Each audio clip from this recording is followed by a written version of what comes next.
Well, with the college football season about to start, there's an exciting new attraction for pigskin fans across the country, and it's right next door in downtown Atlanta. The College Football Hall of Fame opens up its doors on Saturday, and joining us now is one of the people who turned this football dream into a reality. President and CEO of the Hall of Fame, Mr. John Stephenson. Thanks so much for joining us here. And first off, I guess a no-brainer here to put the College Football Hall of Fame in the South, but what specifically got you to settle in Atlanta?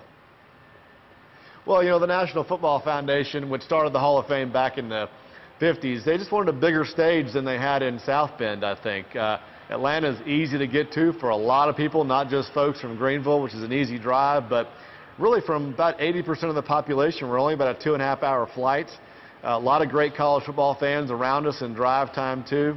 And, you know, Atlanta is a great, international, very accessible, very geographically diverse city right here in the Southeast where college football is at its highest passion. So yeah. I'm a native Atlantan, so I'm totally biased, but it's the right place for it.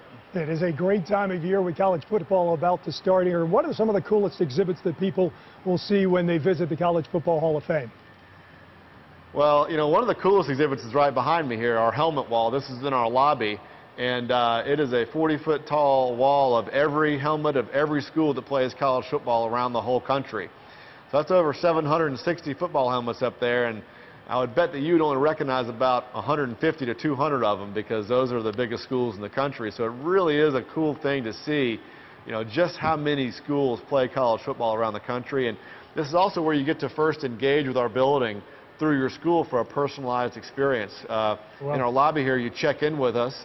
You make your helmet light up on the wall when you tell us who your school is, and then the RFID chip in your ticket knows you're a fan of that school, so that when you go throughout the building, you'll get school-specific things shared with you and have a really cool personal experience in the building. All right, so I'm looking at the building here.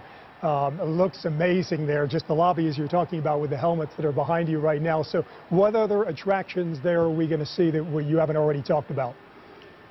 Oh, well, there's so much. I mean, the Hall of Fame exhibit itself is really unique in that we've got a brand new presentation of the Hall of Famers. It's very engaging, but also very permanent and reverential. But most of the building is just in a celebration of the sport. So we have a whole gallery that talks about bands and cheerleaders and tailgating and mascots and traditions. Great stadiums, great radio calls. We have a wonderful theater that's a 150-seat theater with a display that you can't see anywhere else in the world. That's a 40-foot by 10-foot ultra high definition screen.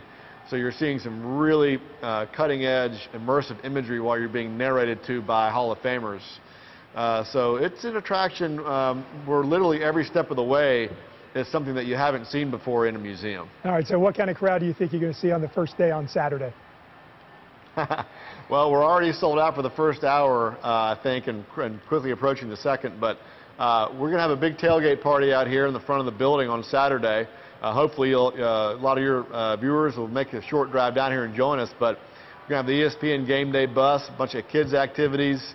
The mayor is going to say some words, and we're going to open the doors to our visitors. And hopefully, we'll be full all day. There's a Falcons preseason game that night, so we got Falcons fans coming down here also. So it's going to be quite a day Saturday, and hopefully, y'all come down here and join us. And a dream come true for you, right?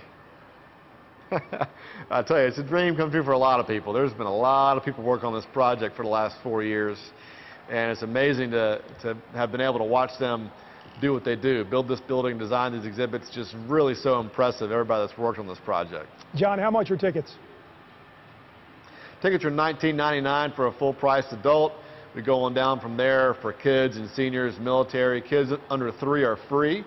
You go to cfbhall.com and get all that information, read about all our exhibits, get driving instructions. We're right down here next to Centennial Olympic Park, and encourage you to buy your tickets on cfbhall.com in advance and tell us roughly what day and what time you're going to come down here so we can make sure everybody gets through the building in a nice, comfortable fashion, and you have plenty of time to do everything in here. There you go. Tickets sound reasonable. Sounds like it's going to be very, very successful, especially with it right here in this part of the country. John Stephenson, President and CEO of the College Football Hall of Fame, thanks so much.